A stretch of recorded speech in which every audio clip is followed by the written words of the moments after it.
Toni sapo ka hyrë në shtëpinë e Big Brother Kosova dhe pa humbur kohë tregon se mund të ndryshojë partneret, por jo stilin e tij. Në një mënyrë që vetëm ai di ta bëj, ai lë pas Benitën, e cila ende ndodhet në një vorbull emocionesh pas gjithë asaj që ka ndodhur, dhe zhvendos vëmendjen drejt Elionës. Një skenë që duket sikur ka dalë drejtë nga një telenovel braziliane, me shikime, afrim të papritur dhe emocione të përziera. Pa shumë hezitim, Toni afrohet tek Eliona dhe ulet në prerjen e saj, duke e kthyer situatën në një moment që trondit jo vetëm banorët brenda shtëpisë, por edhe publikun jashtë. Benita, e lënë mënjan, mbetet në heshtje, ndërsa dhimbja dhe zhgënjimi i lexohen në sy. Një ndarje emocionale që ndodh brenda pak minutash, duke treguar se në këtë shtëpi ndjenjat ndryshojnë më shpejt se rregullat e lojës. Toni fillon t'i flas Elionës me fjalë të ëmbla dhe mbështetëse.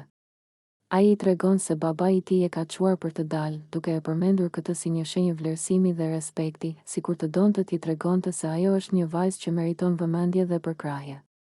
Fjalët e tij vazhdojnë me komplimente të drejtpërdrejta. Vazhdo ashtu siç je, i thot ai Elionës, sepse je më e mira këtu brenda, je më e forta në këtë Big Brother. Këto fjalë i japin Elionës një ndjenjë force dhe sigurie. Ajo buzëqesh, ndjen veten të vlerësuar dhe të përzgjedhur, ndërsa energjia mes tyre bëhet gjithnjë e më e dukshme. Toni sillet sikur është gjithmonë në qendër të vëmendjes, duke krijuar situata që ndezin debat, xhelozi dhe konfuzion emocional. Ai duket se e shijon këtë rol, duke lëvizur lirshëm mes ndjenjave të tjerëve, pa u ndalur shumë te pasojat. Nga ana tjetër, Benita përjeton një goditje të fortë emocionale. Ajo që deri pak më parë ishte një histori e ndjeshme, me puthje, emocione dhe dilema familjare, tani duket sikur është fshirë brenda një çasti.